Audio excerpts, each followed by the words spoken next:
मैं हूं आबिद हुसैन शेख। आपका खैर मकदम है 4 टीवी न्यूज़ कर्नाटक एक्सप्रेस में। राज्य भर में राज्योत्सव का जश्न।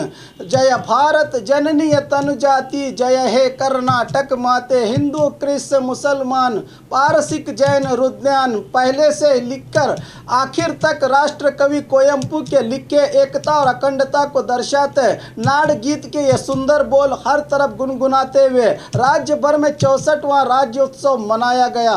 इस उत्सव में राज्य के कई स्कूल और कॉलेजेस के विद्यार्थियों ने भाग लेकर बेंगलुरु के कैथनरवा स्टेडियम में रंगारंग और सांस्कृतिक प्रोग्राम पेश किए। राज्य के राजधानी बेंगलुरु में राज्योत्सव के चलते सीएम येडियुरप्पा ने राष्ट्रीय और राज्य का परचम लहराकर सलामी दी।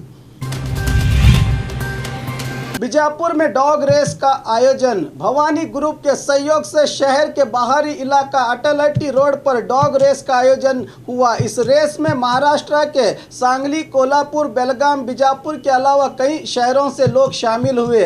शिकारी नस्ल के जानवर ही स्पर्धा में ज्यादा दिखाई दिए। बेलगाम जिले के मलगांव रेलिंग क्लब का जानवर सिर्फ 1 मिनट 36 सेकंड में 800 मीटर भागकर पहले स्थान पर रहा, जिससे 10,000 का नकद पुरस्कार दिया गया। रोहित का जानवर 1 मिनट 40 सेकंड में भागकर दूसरे स्थान पर पहुंचकर 7,000, तो अमित बंसोड़े का जानवर तीसरे स्थान पर रहा, इसे 5,000 का पुरस्कार दिया गया। नीति संहिता उल्लंघन मामले में विधायक को बड़ी राहत। 2018 विधानसभा चुनाव में बीजापुर नगर विधायक बसनगौड़ा पाटिल यत्नाल पर नीति संहिता उल्लंघन करने का आरोप पर मामला दर्ज हुआ था। अप्रैल 20, 2018 को अपना नाम पत्र भरते समय आरती की थाली में नोट डालने पर यह मामला दर्ज हुआ था। वो महिला क्या इसी मतक क्षेत्र की थी, ये बात साबित न होने पर इन्हें बेंगलुरु सिटी सिविल कोर्ट ने बाइज्जत बरी कर दिया है।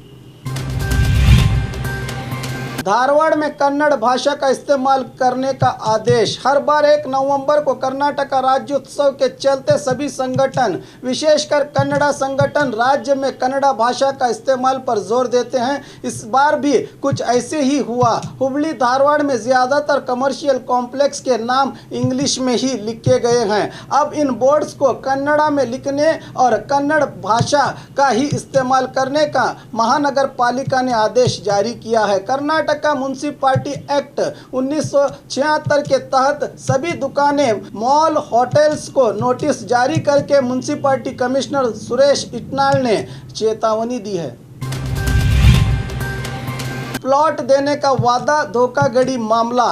बेंगलुरु के प्रसिद्ध कंपनी के एमडी ने बेंगलुरु में प्लॉट दिलाने का वादा करके करीब 2000 से अधिक लोगों को चूना लगाया, जिसके कारण इस पर 4 मामले दर्ज हुए थे। मैनेजिंग डायरेक्टर नंजन गौड़ को बसवेश्वर नगर पुलिस ने गिरफ्तार कर लिया है। कम दामों में प्लॉट दिलाने की बात करके इसने मुनियप्पा नामक व्यक्ति से 16 लाख वसूले थे। करीब 2000 लोगों से कुल 5 करोड़ से भी अधिक रुपया इसने लूटे हैं।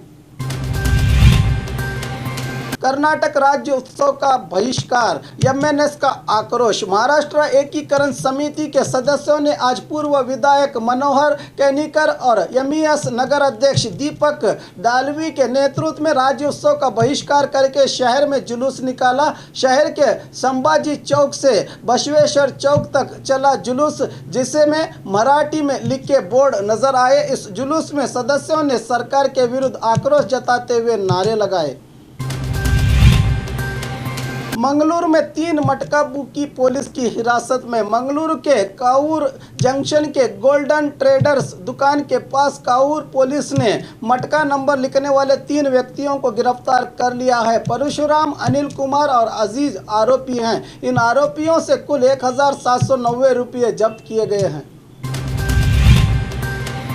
रामुलू ने दी सिद्धरामैया को चुनौती। राज्य में बीजेपी सरकार के खिलाफ विपक्ष नायक सिद्धरामैया के दिए गए बयानों पर अपना आक्रोश व्यक्त करते हुए आरोग्य मंत्री श्री रामुलू ने कहा, 100 दिनों के तक बीजेपी ने राज्य में अग्नि परीक्षा देकर सरकार चलाई है। अब बाढ़ पीड़ितों के लिए काम किया जा रहा है। सिद्धरामैया ये हताश हो गए हैं। उन्हें चुनौती देते हुए कहा कि सिद्धरामैया के पास अगर दम है तो बीजेपी के 100 दिन के सरकार सरकार के काम के बारे में मेरे साथ खुलेआम चर्चा करें, कहा श्री रामुलू ने। आरोपी स्वामी का पुलिस अधिकारियों ने किया सम्मान। महिला के साथ रासलीला करके वायरल हुए वीडियो पर सार्वजनिकों ने गुस्सा और नफरत का शिकार बने। गंगावती नगर के कलमठ कोट्टूर स्वामी पुलिस थाने बुलवाकर डीवाईएसपी चंद्रशेखर, थाना अधिकारी उदय रवि और सिब्बंदियों द्वारा आरोपी स्वामी का सम्मान किया गया, जिससे शिकायतकर्ता और गवाह के दिलों में डर पैदा हुआ है। अगर पुलिस ही थाने बुलवाकर आरोपियों का सम्मान करेगी तो अपराधियों के हौसले और बुलंद होंगे, ये जनता की चिंता है। और खबरों के लिए देखते रहिए 4 टीवी न्यूज़ कर्नाटक एक्सप्रेस।